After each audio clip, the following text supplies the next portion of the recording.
What's up, stock compounders? Brad here. So today I'm going to talk about Twitter. How do you grow on Twitter? So most of what I talk about on this channel obviously is compounding in the investment portfolio, right? Growing your wealth over time. But today I want to talk about how to compound your network on a platform like Twitter. I'm finding a ton of value in Twitter.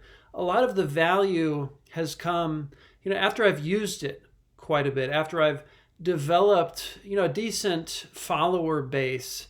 That gives credibility to the power users on Twitter.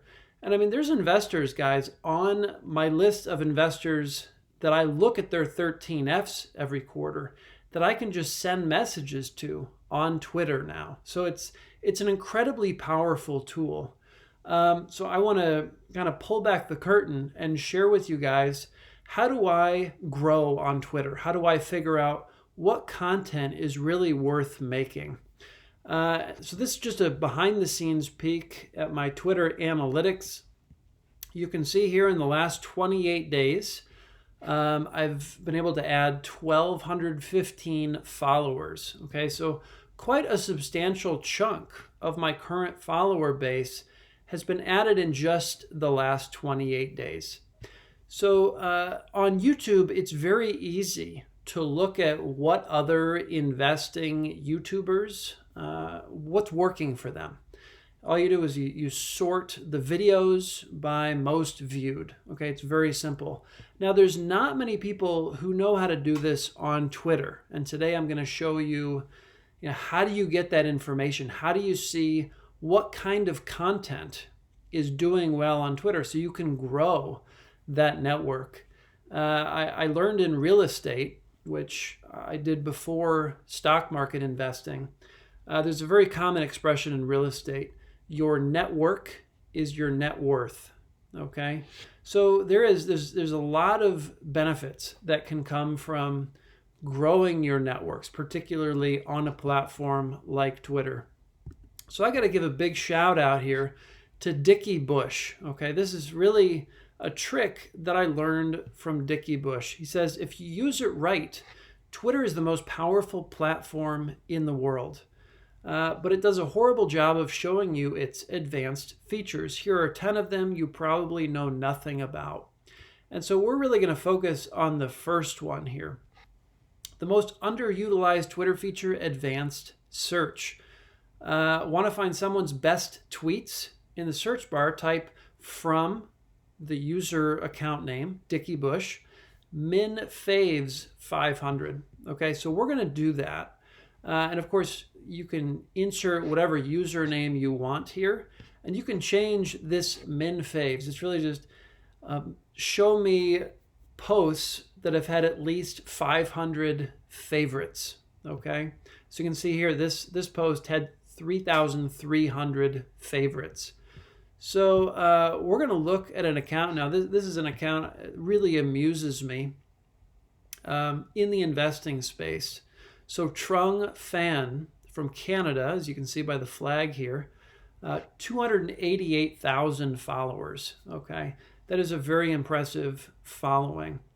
So I did from trungtphan, which is his username, min faves 1,000. Okay, and then we just scroll down, and these I think are in chronological order. No, they're not, because we have December 11th, December 12th. So for someone like Trung, I may even want to increase this min faves up to like 5,000, because his posts tend to get a lot of attention, a lot of engagement. So let's see, 5,000. So this one, just from 13 hours ago, already has more than 5,000. You've got the leaked original Time Person of the Year cover for Elon. History's greatest passive income stream. It's a bird that was trained to find money and bring it home. That sounds pretty good. I should see if that bird wants to work for me. So there's There's this guy who hit a revenue of 150 million plus a year with no sales team, no trademark, and zero in ad spend, right? So then he's got a thread to tell the story of Mr. Sriracha. I mean, I've bought Sriracha before, so that's interesting. IKEA, the world's largest furniture brand. Unsurprisingly, IKEA designs its stores with various psychological tricks to get you to spend more money. Here are 12 of them. So this is really going to appeal to anyone who's studied Charlie Munger, really interested in human psychology. 31,500 likes. And this is a pretty recent post, I think, just within the last couple months. So, this is a great way to figure out what kind of content do people want to see? Are people interested in on Twitter? Find larger accounts like this and use this trick from account name minfaves5000. I think you can do min retweets as well. So there's multiple different engagement metrics you can use other than just favorites. But this is sort of the equivalent of sorting by most popular in YouTube. And it really is a game changer. So, probably my best tip for this is, which accounts have you been really impressed by in terms of their growth over recent months? And then see, what's their popular content, rather than just scrolling through all of their content, which can take forever for accounts that post a lot of content. I mean, I'm posting probably 3, 4, 5 times a day now.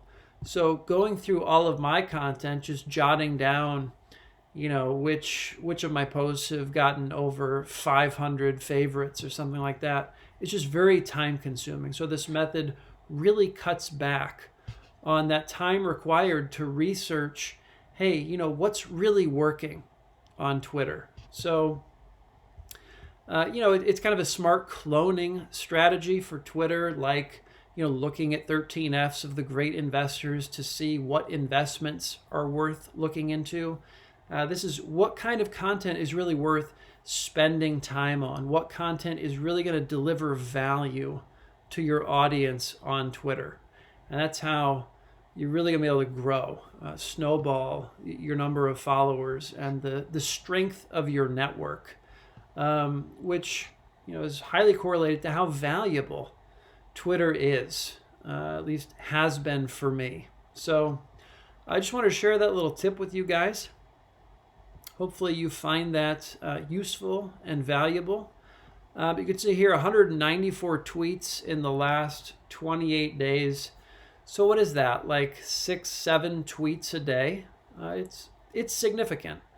But really, I'm not trying to create a groundbreaking tweet each time I put something out on Twitter.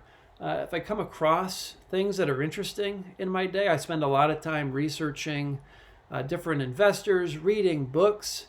So there's constantly interesting things that I'm coming across. So it's very easy.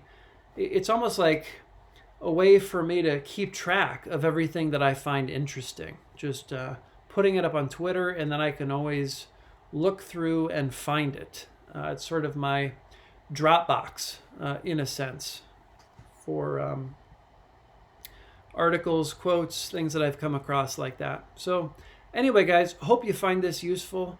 I hope you're getting a lot of value out of Twitter. I know I am. And let me know if there's anything else I can help you with when it comes to getting more value out of Twitter, or just figuring out, hey, what kind of stuff should I be posting about? Obviously, we have a similar interest in investing, so I've done some experiments in this space. So don't hesitate to leave a comment and let me know how I can help you with your growth journey on Twitter. So I will leave it there, and thank you all for watching. See you next time.